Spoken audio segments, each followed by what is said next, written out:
com relação ao desempenho de uma entrega recém-fabricada que irá para a inspeção do cliente na próxima semana, o gráfico de controle determinou 2 pontos de dados fora do limite superior de especificação, mas dentro do limite superior de controle. Então, ele está fora do limite de especificação e está dentro do limite superior de controle. O resto dos pontos de dados estão dentro dos limites de controle e especificação. O que o gerente de projeto deve fazer a seguir? Primeiro, só um detalhe, né? Tem gente que às vezes pode achar estranho essa expressão, uma entrega recém-fabricada, e vai dizer, pô, mas a gente não está falando de projeto, é projeto ou operação contínua. O que acontece? O fato é que às vezes a gente tem projetos muito grandes, né, gente?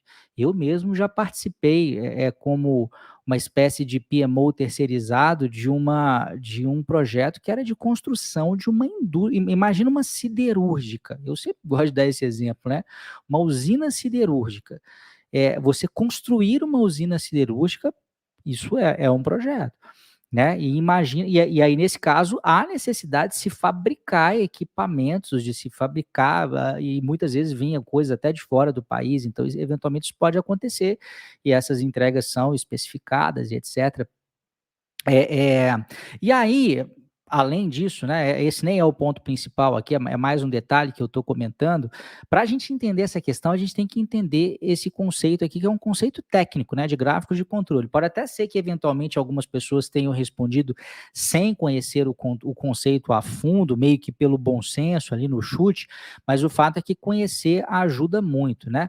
O que esse gráfico de controle mede? Para entregas, ou, na realidade não precisa ser entregas, pode ser qualquer variável, pode ser número de defeitos, pode ser às vezes uma determinada especificação de uma entrega. Então vamos supor que a gente está num projeto de engenharia e vários equipamentos que são feitos de um determinado material são entregues. E aí, na realidade, esse material que compõe esse equipamento, ele tem uma resistência específica que pode ser medida segundo um determinado teste, por exemplo, né? Você pode plotar cada um desses pontos aqui, podem ser, né, as medições das diversas resistências dos diversos, né, materiais que compõem, aliás, resistências de um material que compõe os diversos equipamentos que vão sendo entregues aí. E aí a gente tem o que a gente chama de limite de controle, que é algo definido pelo processo mesmo. Esse limite de controle, normalmente, ele está a 3 desvio padrão para cima ou para baixo da média. E a gente tem o limite de especificação, que é dado por essa linha inteira, né, nessa linha não tracejada aqui, que é a especificação do cliente. Então, eu vou falar de uma coisa completamente aleatória aqui, né? Vamos supor que exista um material e que aí existe uma resistência que é medida por uma determinada métrica e vamos supor que a média desse processo aqui seja 100, por exemplo, né? Aqui o limite de controle seja 110 aqui e aqui seja 90 aqui embaixo. Deixa eu só colocar a caneta aqui mesmo, ao invés do marca-texto. Aqui é 90. E, na verdade, os limites de especificação são um pouco inferiores. Aqui é 85 e aqui é 115. Significa que, pelo processo da organização mesmo, a chance de estar entre 110 e 90 é muito grande. Esse aqui é um bom processo. Por quê? Porque o limite de especificação, que é o requisito do cliente, né? O cliente pode falar assim: a resistência tem que ser maior, tem que ser 115 ou maior.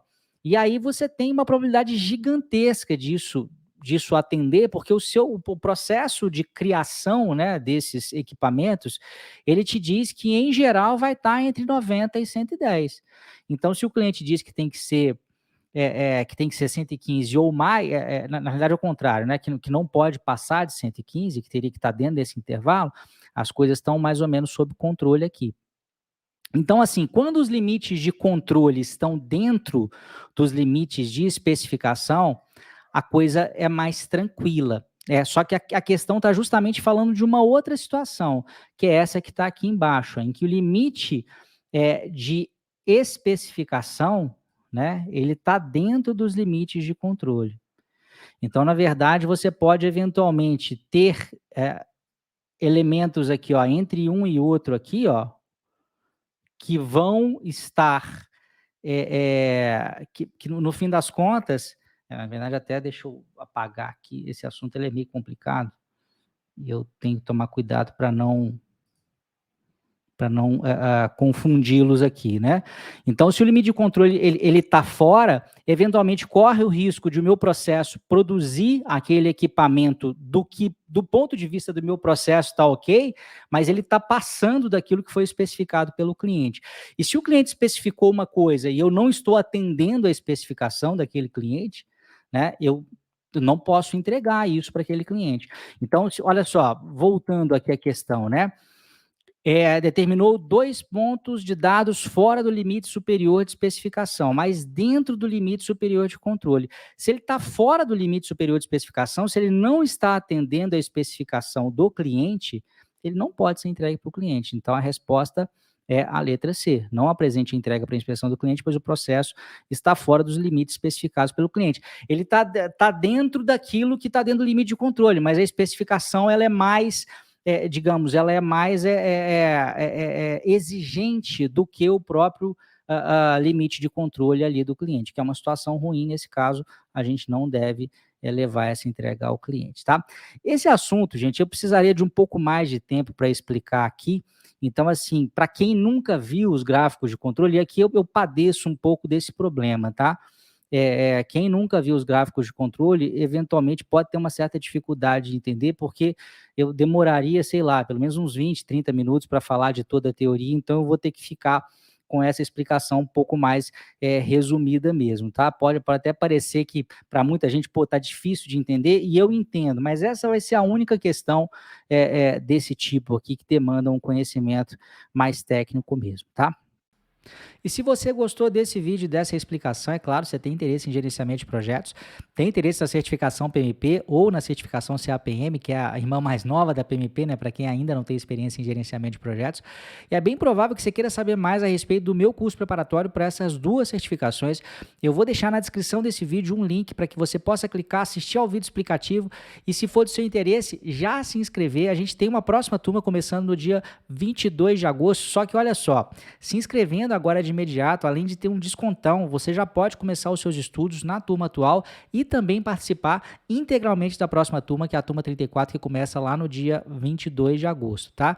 Então, olha só, duas vantagens: um tempo maior de acesso, um tempo maior do meu suporte a dúvidas e também um descontão. Se é do seu interesse, clica no link, vai lá, assiste o vídeo, faz o seu cadastro na lista de espera, que a gente vai entrar em contato com você para que você possa fazer a sua inscrição. Quanto antes você fizer a sua inscrição, mais barato você paga.